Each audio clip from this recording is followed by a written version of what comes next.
1 Roi, chapitre 18. Bien des jours s'écoulèrent, et la parole de l'Éternel fut ainsi adressée à Élie dans la 3e année.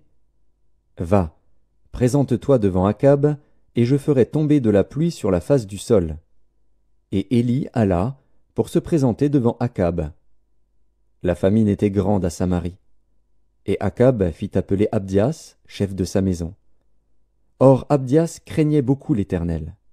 Et lorsque Jézabel extermina les prophètes de l'Éternel, Abdias prit 100 prophètes qu'il cacha 50 par 50 dans une caverne, et il les avait nourris de pain et d'eau. Akab dit à Abdias, « Va par le pays vers toutes les sources d'eau et vers tous les torrents.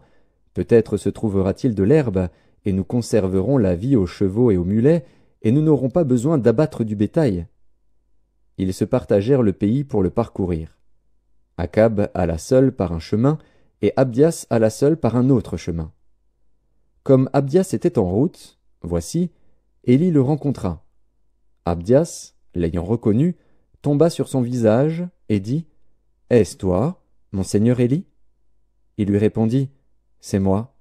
Va, dis à ton maître, voici Élie. » Et Abdias dit, « Quel péché ai-je commis pour que tu livres ton serviteur entre les mains d'Akab, qui me fera mourir ? L'Éternel est vivant, il n'est ni nation ni royaume où mon maître n'est envoyé pour te chercher. Et quand on disait que tu n'y étais pas, il faisait jurer le royaume et la nation que l'on ne t'avait pas trouvé. Et maintenant tu dis, va, dis à ton maître, voici Élie. Puis, lorsque je t'aurai quitté, l'Esprit de l'Éternel te transportera je ne sais où. Et j'irai informer Akab, qui ne te trouvera pas, et qui me tuera. Cependant ton serviteur craint l'Éternel dès sa jeunesse. N'a-t-on pas dit à mon Seigneur ce que j'ai fait quand Jézabel tua les prophètes de l'Éternel? J'ai caché 100 prophètes de l'Éternel, 50 par 50 dans une caverne, et je les ai nourris de pain et d'eau. Et maintenant tu dis, va, dis à ton maître, voici Élie, il me tuera. Mais Élie dit, l'Éternel des armées, dont je suis le serviteur, est vivant. Aujourd'hui je me présenterai devant Akab. Abdias, étant allé à la rencontre d'Akab, l'informa de la chose. Et Akab se rendit au-devant d'Élie. À peine Akab aperçut-il Élie qu'il lui dit, « Est-ce toi qui jettes le trouble en Israël ?» Élie répondit, « Je ne trouble point Israël. C'est toi, au contraire, et la maison de ton père, puisque vous avez abandonné les commandements de l'Éternel et que tu es allé après les Baals. Fais maintenant rassembler tout Israël auprès de moi, à la montagne du Carmel, et aussi les 450 prophètes de Baal et les 400 prophètes d'Astarté qui mangent à la table de Jézabel. » Akab envoya des messagers vers tous les enfants d'Israël, et il rassembla les prophètes à la montagne du Carmel. Alors Élie s'approcha de tout le peuple, et dit, « Jusqu'à quand clocherez-vous des deux côtés? Si l'Éternel est Dieu, allez après lui. Si c'est Baal, allez après lui. » Le peuple ne lui répondit rien. Et Élie dit au peuple, « Je suis resté seul des prophètes de l'Éternel, et il y a 450 prophètes de Baal. Que l'on nous donne 2 taureaux, qu'ils choisissent pour eux l'un des taureaux, qu'ils le coupent par morceaux, et qu'ils le placent sur le bois, sans y mettre le feu. Et moi, je préparerai l'autre taureau, et je le placerai sur le bois, sans y mettre le feu. Puis invoquez le nom de votre Dieu, et moi, j'invoquerai le nom de l'Éternel.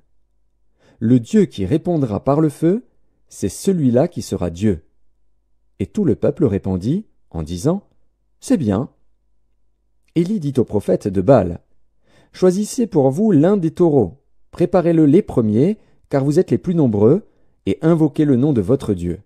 Mais ne mettez pas le feu. » Ils prirent le taureau qu'on leur donna, et le préparèrent. Et ils invoquèrent le nom de Baal, depuis le matin jusqu'à midi, en disant, « Baal, réponds-nous !» Mais il n'y eut ni voix ni réponse. Et ils sautaient devant l'autel qu'ils avaient fait. À midi, Élie se moqua d'eux, et dit, « Criez à haute voix, puisqu'il est Dieu. Il pense à quelque chose, ou il est occupé, ou il est en voyage. Peut-être qu'il dort, et il se réveillera. » Et ils crièrent à haute voix, et ils se firent, selon leur coutume, des incisions avec des épées et avec des lances, jusqu'à ce que le sang coulât sur eux. Lorsque midi fut passé, ils prophétisèrent jusqu'au moment de la présentation de l'offrande. Mais il n'y eut ni voix, ni réponse, ni signe d'attention. Élie dit alors à tout le peuple, « Approchez-vous de moi. » Tout le peuple s'approcha de lui. Et Élie rétablit l'autel de l'Éternel qui avait été renversé. Il prit 12 pierres d'après le nombre des tribus des fils de Jacob, auxquelles l'Éternel avait dit, « Israël sera ton nom. » Et il bâtit avec ces pierres un autel au nom de l'Éternel. Il fit autour de l'autel un fossé de la capacité de 2 mesures de semences. Il arrangea le bois, coupa le taureau par morceaux, et le plaça sur le bois. Puis il dit, « Remplissez d'eau 4 cruches, et versez-les sur l'holocauste et sur le bois. » Il dit, « Faites-le une seconde fois. » Et ils le firent une seconde fois. Il dit, « Faites-le une 3e fois. » Et ils le firent une 3e fois. L'eau coula autour de l'autel, et l'on remplit aussi d'eau le fossé. Au moment de la présentation de l'offrande, Élie, le prophète, s'avança et dit, « Éternel, Dieu d'Abraham, d'Isaac et d'Israël, que l'on sache aujourd'hui que tu es Dieu en Israël, que je suis ton serviteur, et que j'ai fait toutes ces choses par ta parole.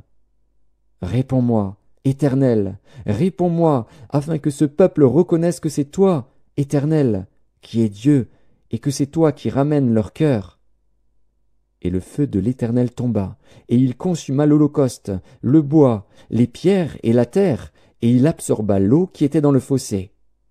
Quand tout le peuple vit cela, ils tombèrent sur leurs visages et dirent, « C'est l'Éternel qui est Dieu, c'est l'Éternel qui est Dieu. » « Saisissez les prophètes de Baal, leur dit Élie, qu'aucun d'eux n'échappe. » Et ils les saisirent. Élie les fit descendre au torrent de Kison, où il les égorgea. Et Élie dit à Akab, « Monte, mange et bois, car il se fait un bruit qui annonce la pluie. » Akab monta pour manger et pour boire.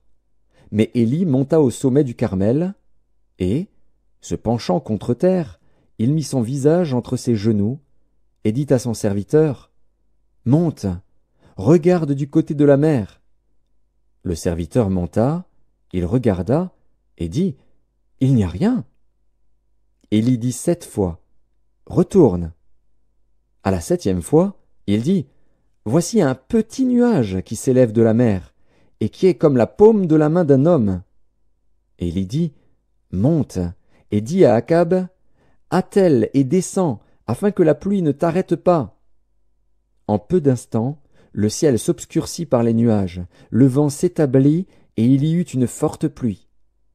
Akab monta sur son char, et partit pour Jizréel.